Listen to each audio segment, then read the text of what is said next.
12절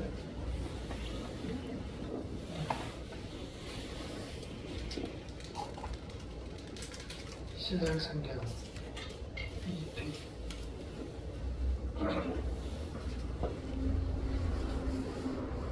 마태복음 2장 1절에서 12절 함께 읽겠습니다. 시작. 헤롯 때에 예수께서 베들레헴에서 나시니 동방으로부터 가사들이 예루살렘에 이르러가되 유대인을 나시니가 어디 계시냐? 우리가 동방에서 그의 별을 보고 그에게 경배하러 왔노라 하니 헤롯 왕과 온 예루살렘이 듣고 소동한지라. 왕이 모든 대제사장과 백성의 서기관들을 모아 그리스도가 어디서 나겠느냐 물었다.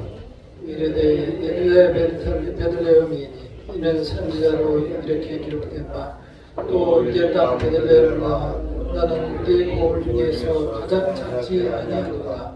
내게서 한 다스리는 자가 나와서 내 백성 이스라엘의 목자가 되리라 하였음이니이다.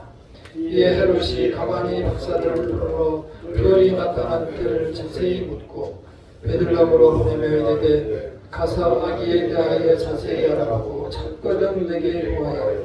나도 가서 그에게 경배하게 하라.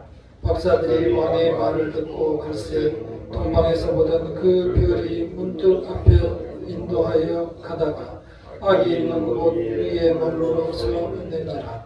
그들이 별을 보고 매우 크게 기뻐하고 기뻐하더라. 집에 들어가 아기와 그의 어머니 마리아가 함께 있는 것을 보고 엎드려 아기께 경배하고 호비압을 열어 황금과 유황과 물약을 예물로 드리니라. 그들은 꿈에 헤롯에게로 돌아가지 말라 지시하심을 받아 다른 길로 고국에 돌아가니라. 그리스도의 이 땅에 임하심이 성도님께 축복이 되시기를 간절히 축원합니다. 하나님께서는 말씀을 시작할 때 이 1장에서 보면 아브라함과 다윗의 자손 그리스도의 계보라 이렇게 시작합니다. 그리고 이어서 아브라함은 이삭을 낳고 이삭은 야곱을 낳고 이렇게 계속 낳고 이야기가 나오면서 모처럼 성경을 읽고자 할 때 우리가 잠들게 하고 그러죠. 그러나 어느 날 성령께서 우리 심령에 역사하시면 왜 이 계보 중에서 요셉이 아닌 마리아에게서 예수가 나셨는가 라는 생각을 하게 됩니다. 그리고 더 놀라운 것은 동정녀 탄생이라는 게 도대체 무슨 뜻일까? 그러나 우리는 그것을 믿어지게 되는 것이 또한 은혜인 것입니다. 그것이 바로 오늘 우리가 그리스도의 족보에 있다는 증거입니다. 이 앞에 1장에 있는 족보를 쭉 보면은 3명의 여인이 등장합니다. 첫 번째는 다말이라는 여인인데요. 유다의 며느리였습니다.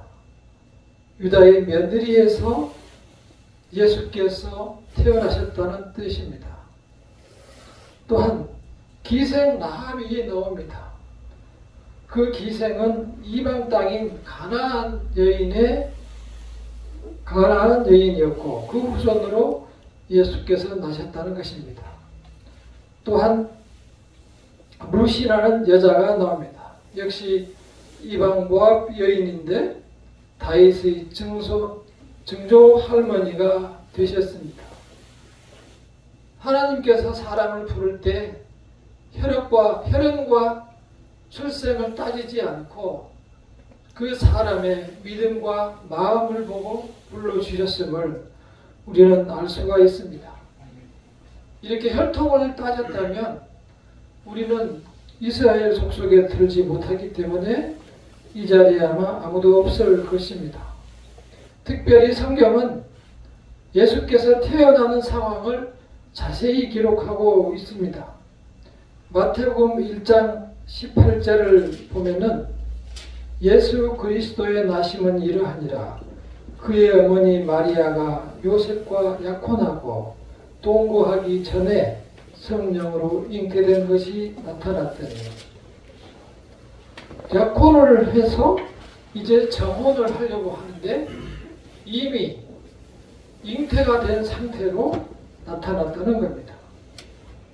우리 성도님들은 이런 상황이 되면 어떻게 받아들이겠습니까? 이러한 사실에 대해서 받아들이는 사람들이 두 부류로 오늘 나누어집니다. 말씀을 통해 은혜를 나누도록 하겠습니다. 첫째, 남자를 알지 못하는 처녀가 잉태하였다라고 기록하였는데, 나와 있듯이 요셉도, 남편인 요셉도 도저히 믿을 수가 없었습니다. 그때 당시의 풍속은 약혼을 먼저 한 다음에 같이 살지 않습니다. 약혼을 한 다음에는 1년간 떨어져 살면서 남편은 살 집과 여러 가정의 도구를 다 마련해서 1년 후에 신부를 데려오게 됩니다. 그리고 그 안에 만약에 약혼자가 불법을 저지르게 되면, 이렇게 임신을 하게 되면 돌로 쳐 죽이게 율법에 되어 있었습니다. 요셉 입장에서는 참으로 난감했습니다. 사랑하는 여인이 임신을 해서 자기 옆에 나타났으니 고민스러웠습니다. 백지영의 노래처럼, 총 맞은 것처럼 가슴이 텅 비었었죠. 고민했을 때 성령께서 임하셨습니다. 그는 의로운 사람이라고 기록하고 있고, 천사가 나타나서 말합니다. 1장 20절과 21절을 함께 읽어보겠습니다. 그 앞에 있는 1장 20절과 21절 시작. 이 일을 생각할 때 주의 사자가 현몽하여 이르되, 다윗의 자손 요셉아, 내 말 아내 마리아 데려오기를 무서워하지 말라. 그에게 잉태된 자는 성령으로 된 것이라. 아들을 낳으리니 이름을 예수라 하라. 이는 그가 자기 백성을 그들의 죄에서 구원할 자이시니라 하니라. 이것이 남의 일이기 때문에 우리는 쉽게 읽어 넘기지만, 당사자인 요셉의 입장에서는 매우 힘든 일이었을 겁니다. 그러나 요셉은 그것을 받아들였습니다. 천사가 와서 말하면서 이름을 지어주고, 이름까지 지어주고, 그는 성령으로 잉태되었다. 알지도 못하는 지금까지 한 번도 없었던 그런 일을 말씀했을 때 요셉은 그것을 받아들였습니다. 그리고 그는 믿음이 있었기 때문에, 이미 믿음이 있었기 때문에 자기 백성을 그들의 죄에서 구원할 자라는 사실을 마음에 두었습니다. 그래서 부인 마리아를 데려왔고 얘를 낳을 때까지 동참하지 않았다라고 기록하고 있습니다. 더욱 놀라운 것은 지금 기록한 이 내용이 구약시대, 구약에 있었던 이 성경을 기록할 때부터 약 800년 전에 구약 성경 이사야의 이 사실이 그대로 기록되어 있습니다.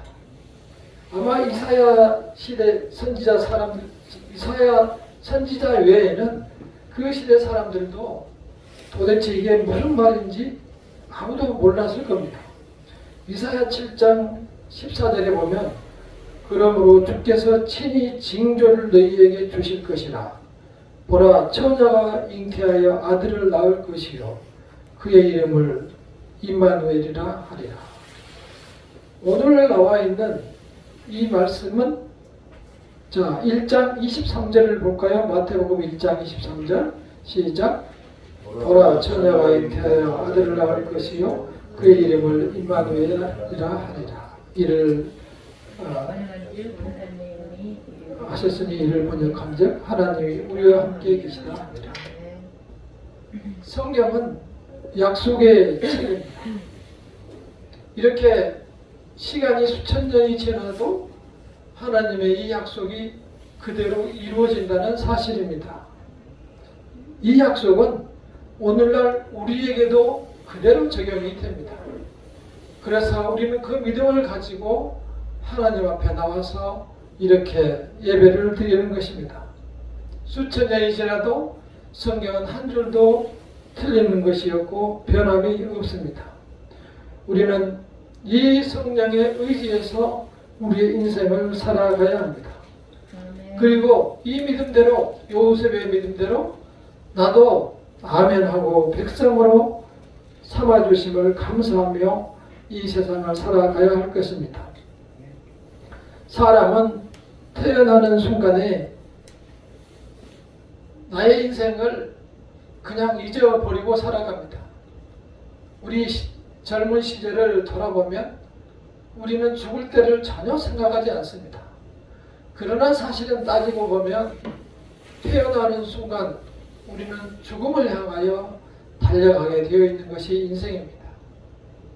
그야말로 하나님의 은혜로 젊었을 때도 죽음에 대해서 전혀 생각하지 않고 이 세상을 살아갑니다. 젊었을 때는 한없이 이 세상이 좋고 푸르고 아름다워 보입니다. 봄에는 꽃이 피어서 아름답고 여름에는 온 세상의 녹은 봉추가 무성해서 아름답고 가을에는 많은 결실을 맺고 또한 온 산이 만산 홍엽이 되어 눈에 보기에 아름답고 겨울에는 하나님이 단 2시간 또는 하루의 눈으로 온 세상을 아름답게 수놓기 때문에 아름답고 그렇게 아름다운 세상을 노래하며 살아갑니다. 우리는 항상 세상이 그럴 것만 생각하다가 나이가 들면 그것이 나의 기쁨이 되지 못하는 것을 깨닫게 됩니다. 그렇게 해서 내 자신은 점점 세상으로부터 외로워지고 분리되는 것을 깨닫게 됩니다. 중요한 것은 우리처럼 부르심을 입지 못한 사람들은 이러한 크리스마스가 와도 전혀 감동이 없다는 것입니다. 그리고 그것이 나와는 아무런 상관이 없는 무덤덤한 세상 사람의 일이 되고 만다는 것입니다. 오늘 우리는 이러한 그리스도의 오심이 나에게 하나님께서 함께 하신다는 확신이 되시기를 간절히 축원합니다. 또한 하나님께서는 우리를 부르실 때 하나님의 자녀, 하나님의 아들이라고 불러주십니다. 그리고 우리에게 이제 영원한 생명을 주시기로 오신 예수 그리스도를 믿음으로 말미암아 우리에게 새로운 소망을 주셨습니다. 자녀들은 장래일을 말하며 늙은이는 꿈을 꾸며 젊은이에게는 이상을 볼 것이다. 이 예수를 믿지 않으면 이 일이 이루어질 수가 없습니다. 다 죽는데 무슨 소망을 갖게 되겠습니까? 그러나 하나님을 믿는 사람이 되고 그리스도를 나의 구주로 받아들이면 그 사람에게는 꿈을 꾸게 되는 것입니다. 미래를 기대하고 소망을 갖게 됩니다. 청년들은 이상을 보게 되고 아이들은 장래일을 말하게 되는 것입니다. 우리가 그러한 주님의 자녀로서의 신분을 잃지 마시고 크리스마스를 맞이하시기를 바랍니다. 참으로 이 세상은 혼란스러워 우리의 마음을 잠시도 두지 않습니다. 최근에 이러한 일련의 사태를 보면서 참으로 가슴을 적시는 일들은 그 영상을 보니 군인들이 국회를 지킬 때 군인들을 밀쳐내며 그 국회의원들을 밀쳐내는 군인들과 경찰을 말리는 시민들과 아주머니들이 그 군인들에게 이러면 안 됩니다. 당신들의 부모를 생각하세요. 그리고 이것을 잘못하면 큰일 납니다. 그렇게 얘기했을 때 그 군인들은 멈칫멈칫합니다. 마음대로 할 수가 없습니다. 그러한 상황을 보며 마음대로 할 수 없는 군인이나 그 자식 같은 군인들을 붙들고 있는 시민들이나 이 마음대로 할 수 없는 현실이 너무 안타까워서 저는 답답했습니다. 가슴이 정말 울컥했어요. 왜 사람들 마음속에 모두를 적대감을 가지고 총불을 거리며 살아가야 하는가? 아무런 적을 만들 일도 없는데 서로 잘잘못도 없는데 왜 이렇게 상황이 되었습니까? 왜 이러면서 이 세상을 살아가야 하나? 이러한 생각을 들며 참으로 가슴이 아팠습니다. 이러한 세상에서 이겨내는 방법은 그리스도의 자녀로 구별되어 살아가야 합니다. 그래서 나는 그로부터 멀어져야 합니다. 이 세상에서 나는 선택되고 구별된 자녀라는 것을 깊이 새기고 이겨나가시기를 간절히 소원합니다. 두 번째는 우리는 이 오늘 말씀을 보며 두 부류의 사람을 또한 볼 수 있습니다. 예수께서 오셨는데 기쁘게 맞이하는, 그래서 찬양하는 사람이 있는가 하면 매우 불안하고 두려워하는 사람이 있는 것을 볼 수 있습니다. 여기에 나와 있는 동방이라고 하는 것은 지금의 아마 이란 정도로 생각을 합니다. 상당히 먼 거리에 있습니다. 동방에서 박사들이 별을 연구하던 사람들이 어느 날 전혀 보지 못한 별이 나타나서 자기들을 이끌고 이상하게 생각했습니다. 그때 천사가 나타나서 말합니다. 천사가 나타나서 말하기를 베들레헴에 유대인의 왕이 나타났다. 유대인의 왕이 나타났다라고 말했습니다. 그런데 왕이 나타났다라고 얘기했을 때 멀리 있는 동방에 있는 다른 나라에 있는 사람들이 아니 유대 땅에 나타난 왕을 찾아서 떠나갑니다. 남의 나라로 걸어서 가는 거예요. 말을 타고 왔는지 낙타를 타고 왔는지 잘 모르겠지만 상당히 며칠을 아마 걸어갔을 것으로 생각을 합니다. 그들은 베들레헴의 유대 땅 베들레헴에 도착했습니다. 그 나라에는 이미 헤롯 왕이라는 매우 악독한 왕이 있었어요. 매우 독한 왕이었어요. 자기 부인도 죽이고 아들도 죽이고 장모도 죽인 아주 독한 헤롯 왕이 있었어요. 그 왕 앞에 가서 유대인의 왕이 어디가 났느냐 하고 와서 말을 간이 배 밖으로 나온 거죠. 죽으려고 작정한 거죠. 그래도 그 사람은 동방 박사들은 어디에 유대인의 왕이 났느냐 하고 물으니 기가 막혀 놀라서 깜짝 놀랐어요. 헤롯 왕은 깜짝 놀고 대제사장과 서기관들을 불러서 도대체 어찌 된 일이 어디에서 왕이 나겠느냐. 그 사이에 모르니 박사들은 밖으로 나갔고 다시 그 별이 베들레헴으로 인도했습니다.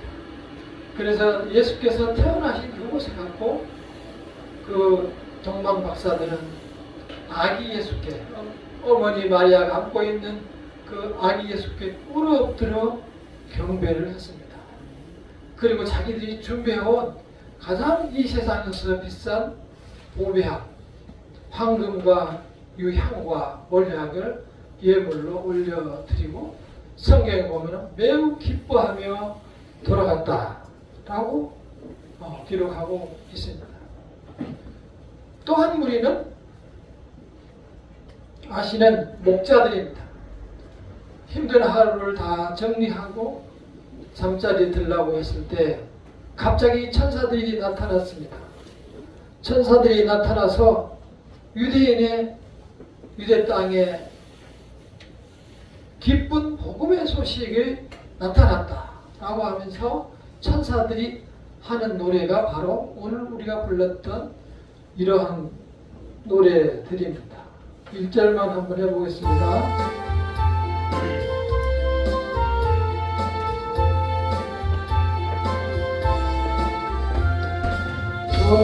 천사들의 노래가 하늘에서 들리니 산과 들이 기뻐서 메아리쳐 흘린다.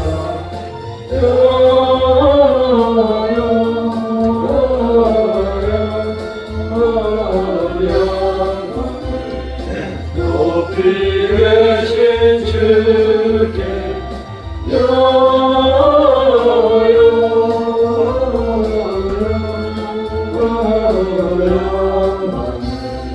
높이 계신 주님께.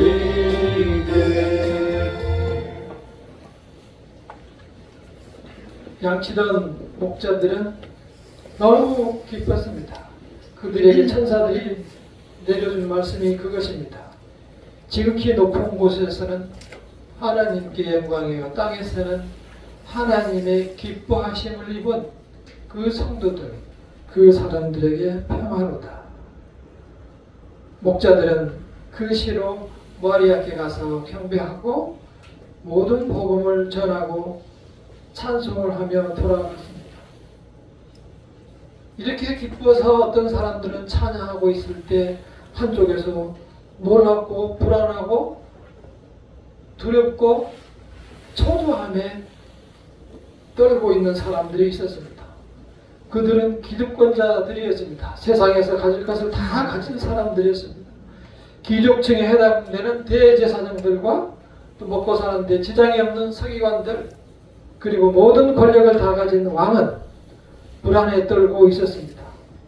아니 내가 왕인데 무슨 양이 나타났다고, 나는 그럼 어떻게 되는 거지? 하면서 매우 불안에 떨고 있었습니다.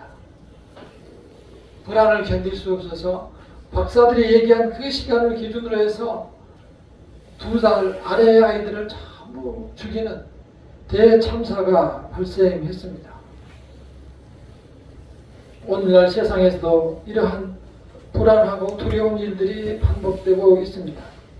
하나님을 만나지 못하고 주의 성령의 역사를 입지 못한 사람들은 이렇게 놀라운 일을 전하게 됩니다. 그들의 대사장들과 서기관들과 왕에게는 단 한 명도 천사가 나타나지 않았습니다. 성령이 역사하지 않았습니다. 오늘 성경에서는 분명하게 말씀하고 있습니다. 아기 예수를 찬양하는 사람들은 주의 성령께서 임했습니다.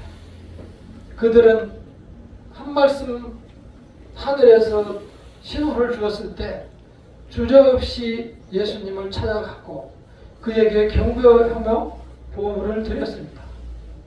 그리고 목자들은 천사들이 나타나서 복음을 전했을 때 너무너무 기뻐하며 가서 그들도 경배하고 또한 찬양을 드렸습니다. 모두가 아무런 지위도 없었지만 그 사람들은 부름에 감사와 찬양으로 마치 기다리고 있던 사람들처럼 나아가서 영광을 돌렸습니다. 오늘 우리도 이 세상은 변하지만 또 변하고 우리의 눈을 뺏어가는 세상이지만 우리의 영혼을 주님께 맡길 수 있는 성도들이 되시기를 바랍니다. 우리가 이 세상만 바라보고 살아가는 것이 늘 내 육신의 일만 생각하며 살아가지 우리는 그렇게 하늘의 일을 궁금해하거나 알아보려 하지 않습니다. 지난주에는 우리나라 축구선수 중에 유명한 손흥민 선수가 이 코너에서 볼을 차가지고 옆에 있는 골대로 들어가 버렸어요. 제가 한 12번 정도 본 것 같아요. 너무 신기해서 아니 이쪽 옆에서 샀는데 이렇게 공이 골대로 들어갔어요. 축구하는 사람도 신기한 일이라고.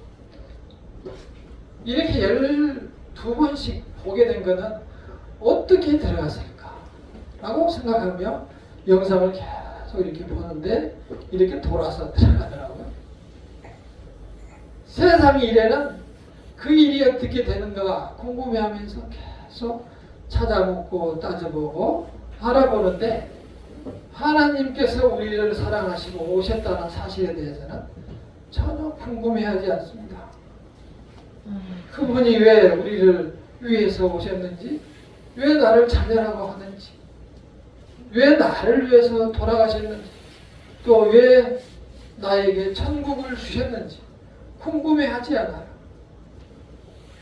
우리는 그리스도의 자녀로 이제 기쁨으로 새날을 맞이하는 귀한 크리스마스가 되시기를 간절히 축원합니다.